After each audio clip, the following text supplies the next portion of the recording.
Why is it that the more we want them, the less they seem to want us? No matter how much we try to say the perfect thing or go out of our way to make them feel special, to try to win just a little bit of their attention, all it takes is them not responding to a text or their responses in general just slowing down. And maybe they become too busy to make any plans with you. Suddenly our chest starts to tighten, anxiety floods in, and our mind starts to race. And it feels like that if they don't want to be with us, then something must be wrong with us. Like their rejection of us is suddenly proof that we're not actually good enough and we're not actually lovable. Now, this kind of rejection feels like it confirms that we'll never be wanted and we'll never actually be loved. And that love is just something for other people and not something for us to experience. I spent over 20 years in this horrible cycle. It completely broke my heart more than once. I still remember nights laying in my bed, 2 a.m., refreshing social media to see were they with somebody else, replaying every conversation in my head, trying to figure out what I said wrong or what was wrong with me, because if I could figure it out, maybe then I could fix it. Their rejection felt like I'd never be able to have the life or the love that I really wanted because I wasn't good enough. I wasn't valuable enough. And I thought that until I found that it was never about their rejection to begin with. I learned something that completely changed the course of my life.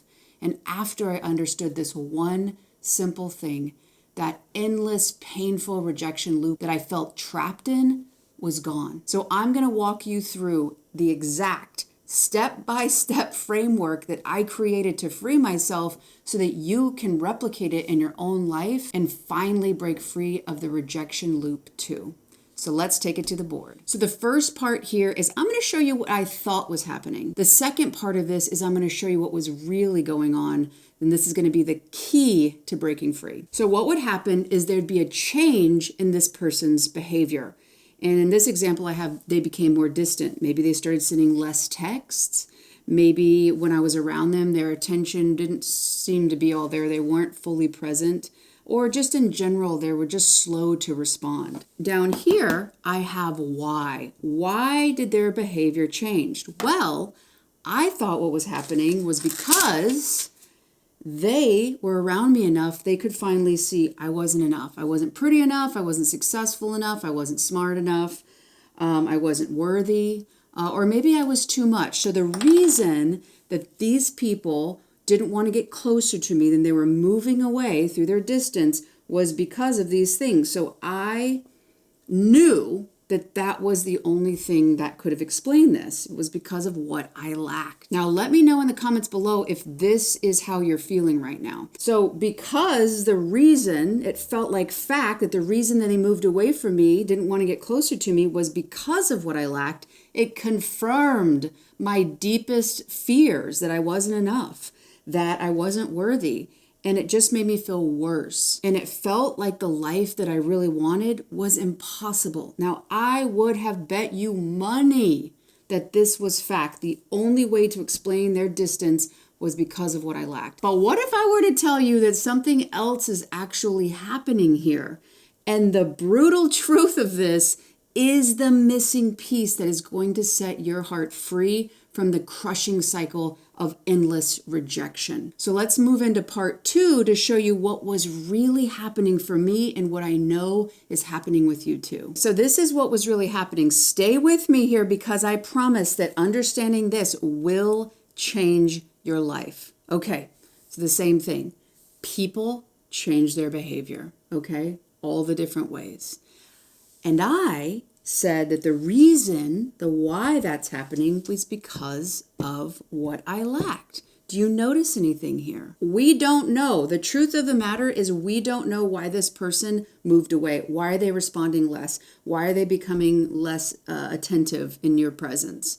We don't know. It's a big question mark, okay? And until we know, we leave it blank. But if you're anything like me, what do? You fill in that blank. Do you notice that the person who assumed that the reason that they've distanced themselves, that's actually coming from me. And the person who's saying that you're not good enough, the person who's saying that you're not worthy, is actually yourself.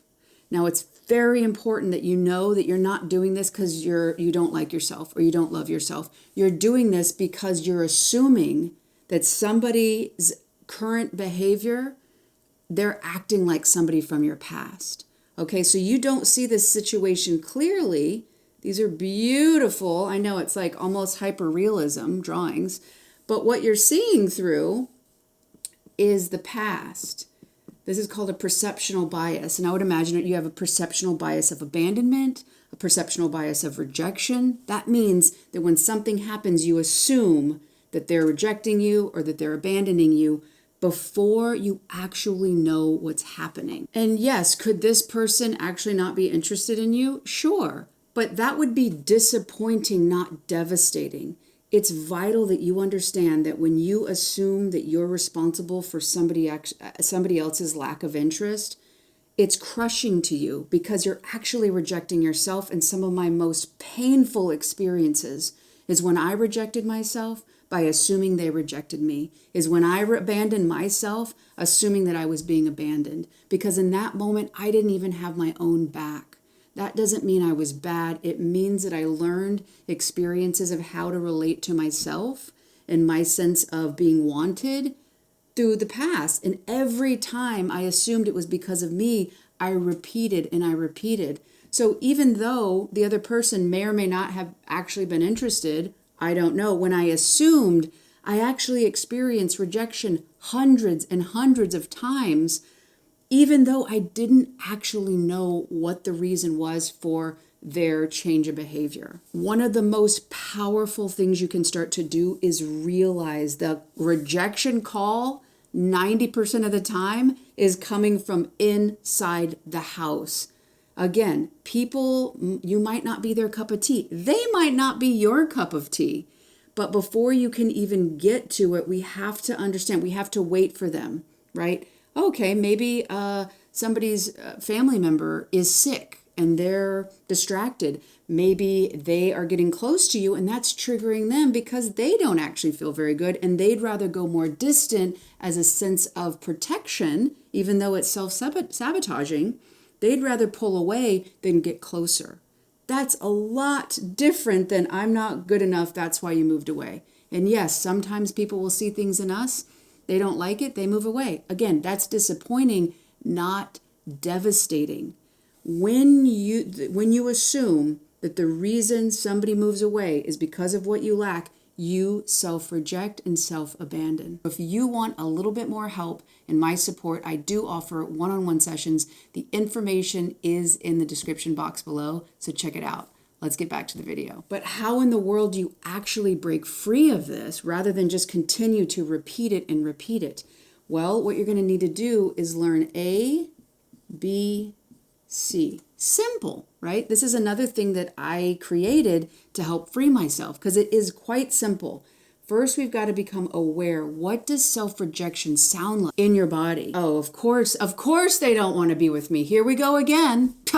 Just another person not interested in me. I'll never find the person I'm looking for. That's one way. Because again, since we don't know why they're distant and you assume it's you, self-rejection. Okay? We don't want to judge ourselves for this. We want to treat it like a bad habit. Oof, okay, that's it again. I'm rejecting myself. I have to become aware of it. Maybe for you, you don't see a call. You don't see a text. The anxiety starts stirring in your body. If you're anything like me, it's like, okay, oh my gosh, what did I say yesterday? Oh my God, I did that thing. Maybe that was too weird. Maybe that made them uncomfortable. You're hypervigilant on how they're seeing you because your past is coming up and it feels like if I don't get them to want me, I'm not whole and complete, I'm in danger. Now, this is recreating your primary early on relationships. So a caretaker most likely crossed your boundary, went too far away from you.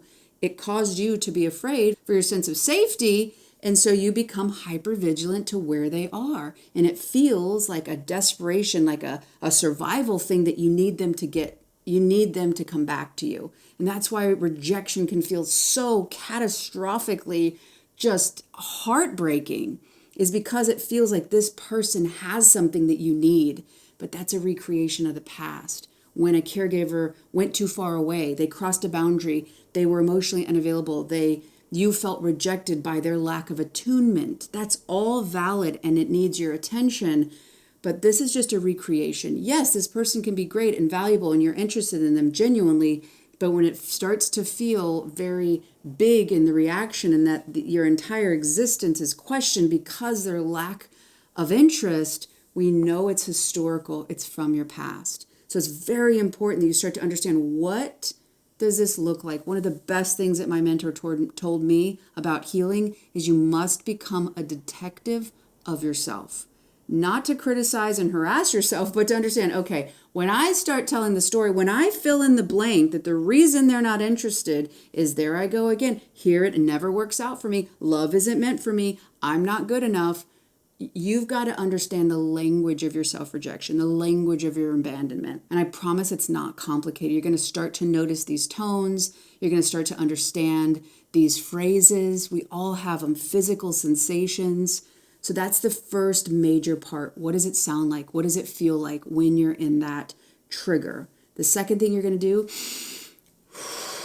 you're going to breathe to help override your nervous system and stay in the present moment, because you're going to want to tell this story and the story is in the past. And that's where you'll go energetically. You'll relive it. And again, hundreds of rejection situations that I didn't actually live, but in my body I did. So it's just as true. Your body doesn't know the difference between very vivid imagination and an actual real life experience.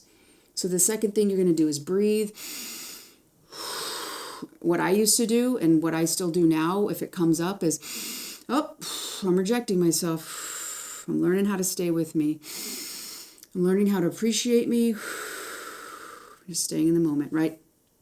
You don't want to be in your head. You actually want to override that and be in your body. That's just something I did to help get me understanding that I'm in self-rejection. And the C is going to be a choice, a new choice.